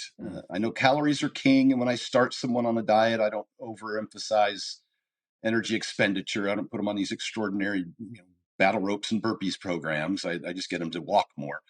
At least for initial intervention, calories constitutes about 90% of the weight loss. As you get leaner, I'm reticent to restrict calories too much, as mentioned, because it's going to start to compromise performance and potentially not have sufficient, just calories and protein to feed the muscle tissue. I know you use that as an arbitrary example, but I do have 200-pound guys that sometimes get down to under 2,000 calories. I also have 135-pound girls that eat 2,700 calories. So it's something to consider, that you have to be cautious not to set yourself up for failure by dropping too many calories too soon. And that's often what I see happen. When Flex was preparing me for nationals back in 2009, we started over 6 months out, increasing my calorie intake very gradually and slowly, so that I had something to cut from. We might look at that as kind of reverse dieting, and is something that people are familiar with now when you come off of a show. But we would do that in the off season, so that when I made a reduction in calories, then I could see a result, a fat loss result. And so, yes, at some point, you're going to have to continue to work on one or both ends of the energy balance equation. Your energy intake may need to reduce, and your energy expenditure may need to increase, or a combination thereof.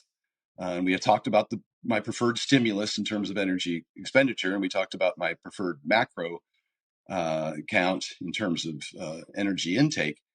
I usually try and reduce fats first, gradually and slowly, and as I mentioned, all the way down to 60 grams before I'm starting to pull carbs out, because the carbs fuel the training. And remember, as said, the training stimulus is critical for those individuals who are trying to retain their lean mass.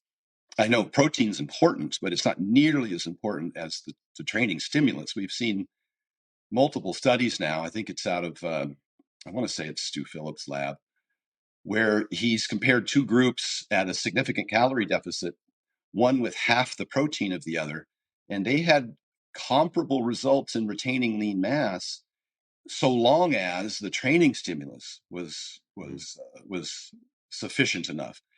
And he noted that the training was hard, and these were monitored training sessions in the study, and there were some dropouts, especially in the group who had the lowest calories and the lowest protein, because the training was just so hard. And so that's another cautionary note to people who want to get from 15 to 12 or 12 to 10 or even sub 10% body fat, is that it comes at a sacrifice. You're tired all the time. You're hungry all the time. There's very few people can maintain less than 10% body fat and feel good. That's rarely the case. And if you're a natural athlete, you're going to have a significant decline in testosterone, which can, impact libido and energy, obviously, all those things, and even lean mass loss.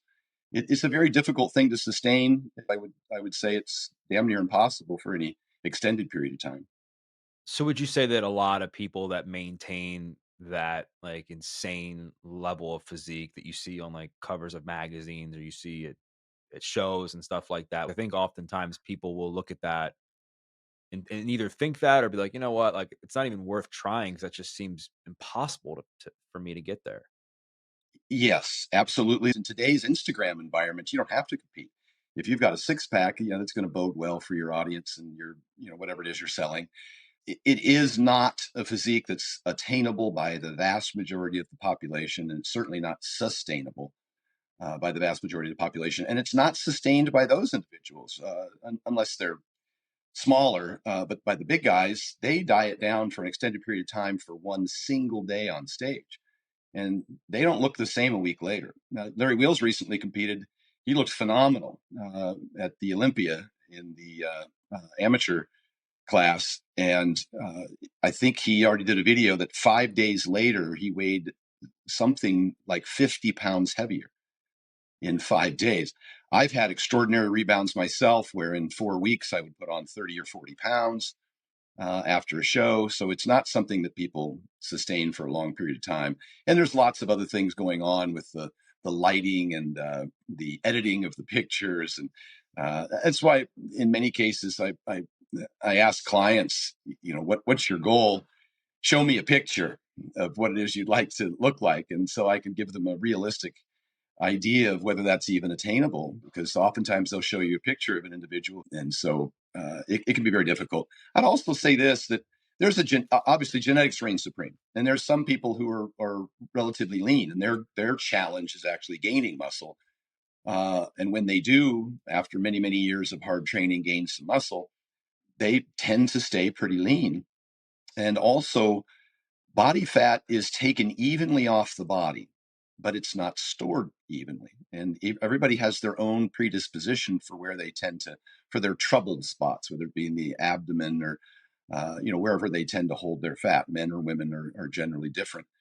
And that will be the last place that the fat comes off. And so you could be very lean on the rest of your body and still be holding some abdominal fat. Uh, and you may have to get down to a point where you're actually losing muscle tissue in order to see, if that's your goal, in order to see a six pack. And that might not be very healthy. That might just be your own genetic predisposition. But what I found is I just think that that's like every guy's, not every guy, but a lot of guys' goals is to have those washboard abs and to be able to just have that level of physique. And just given what you've just mentioned, that a lot of this isn't maintainable for a majority of people without sacrificing like your mental health, your family life, the rest of your life. Where's the happy medium? Because personally, I've been able to maintain a very like lean level of body fat percentage over the last whatever 10 plus years, and I haven't lost my mind, right? So if I'm just say for the sake of this conversation, I'm coming to you and I'm in a place where I'm trying to get from the 15 to 10% body fat, trying to see my abs, like what are you telling me is realistic as far as being able to get lean but also having a life still? Yeah, again, very individualistic. Genetic predispositions are going to kind of determine how easy or how hard that is. You can lose the fat, but you have to be very careful not to lose a bunch of muscle in the process. This happened to, I don't know if you remember Dr. Peter Attia recently talking about all of his extended fasting and his keto dieting. And year over year, his DEXA scan showed that he lost about 12 pounds of muscle, and he's only about a 180-pound guy. So that's the compromise. If you try and too aggressively diet off the fat, you're going to lose a significant amount of muscle tissue. But that's the faster way. That's one of the problems. The faster way to see your abs is to just lose as much fat as possible. The long-term way, in order for, like you said, to be able to maintain a lean physique for an extended period of time, would be to build a lot more muscle. And then you would be able to display a greater level of muscularity just by appearance at the same body fat level, or slightly lower if that's what you were able to achieve. I always tell everybody that when it's an illusion when you see bodybuilders on stage. I think the first Mr. Olympia that Mr. Olympia, but the first pro show that Flex Wheeler won, I think he weighed around 217 pounds or something like that.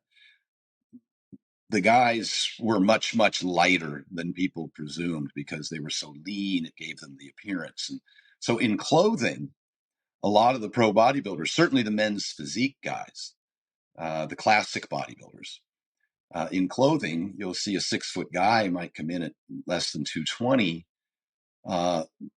That isn't an awe-inspiring individual as compared to the heavyweight men's open class. But when they peel off their clothes, you'll see a level of definition that just it defies the eye, because they've got all of those really lean muscle tie-ins and the shoulder to waist ratio, and even the elbow to bicep or wrist to forearm ratios that are really attractive, I think, when people are looking at a nice physique, depending on what their goal is. I think most people focus on the classic bodybuilding now as being something they'd like to potentially aspire to, as opposed to the men's open bodybuilding. And with all that said, I mean, I feel like, you mentioned that genetics play a big part in it, especially when you get down to the last few pounds of body fat. And you often hear people say, like, everybody has abs. There's just a layer of fat covering them that you can't see them. But do you think, I mean, you've worked with a lot of people. Do you think there's just some people that it's just not possible to see their abs? I don't know if I would say not possible, but I would say it would not be advisable. Okay. And they may suffer all of the things that we discussed in terms of sleep loss and libido and just general fatigue and all of those things, depression, even in an attempt to achieve that. And so I wouldn't think at some point that it would be recommended for some people. Yeah, I think it's a small percentage of people that can maintain visible abdominals year round that aren't just uncomfortable and aren't maybe compromised in terms of their hormones and testosterone Mm. in particular. What I found is that most people, when they've achieved that end, first and foremost, it's not an end. It's not a destiny. It's a journey, and I think it was Joe Rogan who said one time that bodybuilding is like building a sandcastle. That it's not something that's easy to sustain. Once you've achieved that level of fitness, now you have to continue. I say you become a victim of your own circumstance. As Mm. bodybuilders become prisoners to this the obligation of I have to get this many hours of sleep. I have to do this much training, and it has to be of this intensity, and I have to have this much protein and this many meals, and I can't go over this many calories. And once any of those areas start to decline in adherence, then you start to see a decline in performance or appearance. For the person who wants to do this the right way, they don't want to lose. I mean, they want to lose the least amount of muscle as possible. They want to be in this for the long run. What I've heard you say is the best things for that person to do is to focus on building muscle, follow a good strength and muscle building program, reduce your caloric intake. I mean, super, super slow to prevent the reduction of muscle. Keep protein high. Start with reducing fats first before the other macronutrients. One of the things I heard a lot when I was, super obsessive with being lean was that fasted cardio, like burned pure body fat. Do you think there's truth to that, or do you believe that's a myth? Let me hit on that. Let me touch one more thing. I said that reduce fats first, then carbs. When you control for calories and protein, where you put fats and carbs does not matter in terms of weight loss. We have plenty of studies to show that, plenty of long-term trials. Right. Um, and so I just want to make sure that people understand that is my recommendation for performance, that if you cut carbs too fast and too much, that then your training will suffer. That anaerobic stimulus and the need for that glycogen for training will suffer. And then you'll lose strength and lean mass as a result. So that's strictly a performance recommendation, as was the protein feedings 4 times a day by the ASSN. That's for performance again. Now we're on to fasted cardio. Uh, this has undergone many, many, many, many studies now. The substrate, the fuel that you use to perform cardio does not determine whether you lose weight. If you're burning fat during a cardio session, that doesn't mean you're going to lose fat. You could have overconsumed calories for the day, or you could not be in a calorie deficit.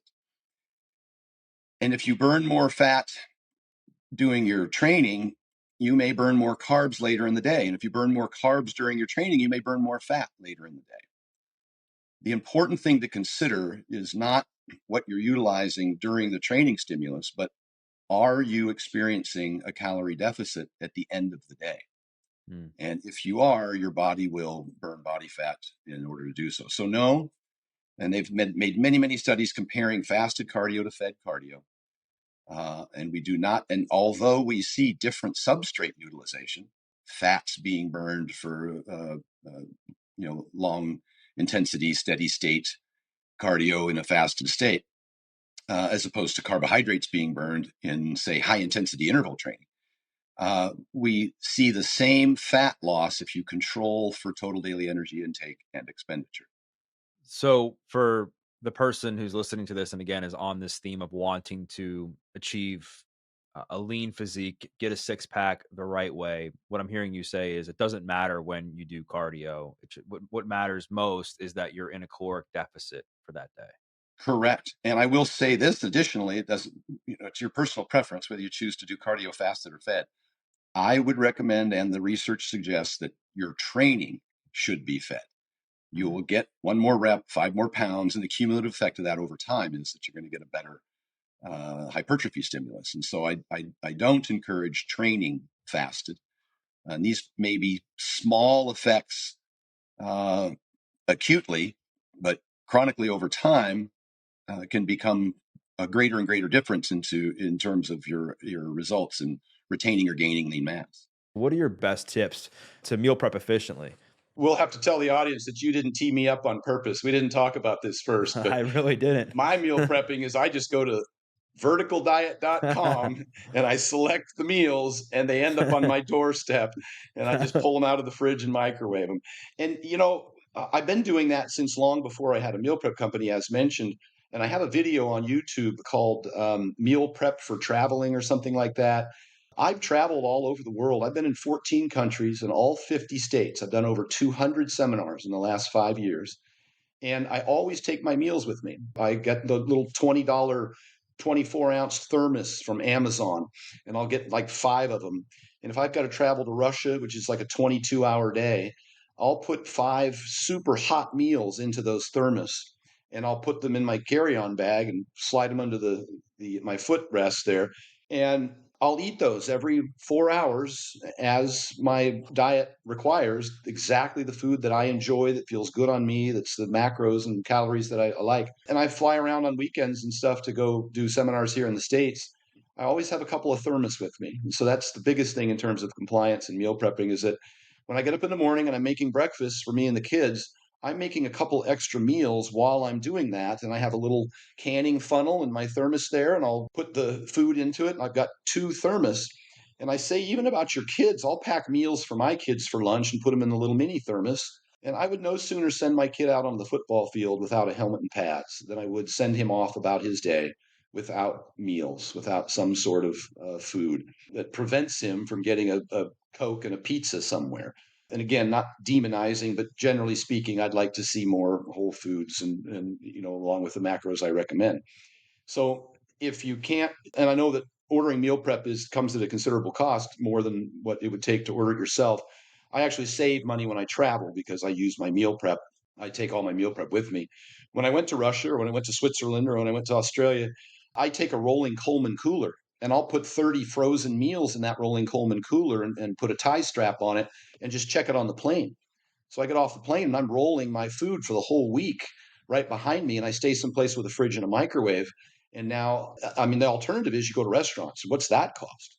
It's huge, particularly internationally. So I'm getting my 4 to 5 meals a day, and it's convenient and it's cost effective. And if you're home, I used to do the same thing. Just I'd get a whole bunch of the little Tupperwares, and I would pre-cook my meals. And I like the Monster Mash. I eat that pretty consistently throughout the day. Just the ground bison or beef and a little bit of white rice and some scrambled eggs, and then maybe spinach and peppers and some bone broth. And I blend it all together in a mix. The bone broth keeps everything moist, so when I heat it up, it's not all dry, and it blends up into a nice mash. My friends call it dog food, but but It does kind of sound like, well, I mean, it sounds good, but I'm saying I it's can imagine why delicious. they, Yeah, yeah. it doesn't. It might not look the greatest, but hey, you design it as you enjoy. And then I'll make those the evening before, and then I'll freeze them. And then when I get up in the morning, I could just throw all those Tupperware into my checked luggage, and they'll stay frozen until I get to my destination, and I can eat those throughout the weekend. So people who travel around, and this works for police, fire, and ambulance, for busy soccer moms who are real estate agents and they're running around all day, and in the trunk of their car they've got. I like the thermos because then I didn't have to find a microwave to reheat the food, and it stayed nice and warm for me, and I could just quickly, and in 10 minutes I could get my meal in and get back to being productive, and not get off my diet. But that's the big thing. I think meal prep's the number one. If you ask me, the most effective thing you could do is just to prep your meals. You're right, man. And I think one of the things that I do is I'll buy like my chicken breasts or my meat that I'm going to eat for the week, and then I'll throw it in the oven. And while that's in the oven, I mean, I'm still like, a frozen, I just buy the steamable vegetables. It's just easy for me. And I'll steam, a couple bags of vegetables, and then I might have some rice boiling. And so I have it down to a science that, like, the first thing I do is I put the meat in, because that's like what's going to take the most amount of time is the meat in the oven, right? You're as bad as me, Doug. You've got it all down to how many minutes each thing takes and what you start first. You got my fellow OCD buddy right here. I'm a former drug addict, so I guess I'm like obsessive in that way, that like I had to like use that energy for something good. But it's the most efficient way I found, is that you have to be mindful of time, especially if you have a family, you got kids. I don't have kids, thankfully. Otherwise, I would have to be even more diligent with my time. That you really have to be meticulous about, like, all right, when are you going to plan your meals? When are you going to prep the food? And how are you going to do it in a way that's manageable? Yeah, you said something that's interesting. We should touch on the topic real quickly. People oftentimes they don't want to be too restricted. And you say, "Well, I have this system and I have this every day." Most people have the same one or two meals for breakfast, one or two meals for lunch, one or two meals for dinner. Most people, vast majority I've ever worked with. So this idea that diversity is the focus is not consistent with the average person. So yeah, we most of us tend to eat the same thing every day. There's some benefits to that. We call it food reward. When you get something that you're hungry for, when you decide, "Oh, I'm hungry," and then you think, "Okay, what am I hungry for?" And then whether it's Carl's Jr. or Burger King or McDonald's, or you name your favorite junk food, fast food place, when you go there, you're inclined to overeat by a lot because you're hungry for it. Same thing if you open your fridge, you don't already have a meal prepped in your Tupperware, whatever.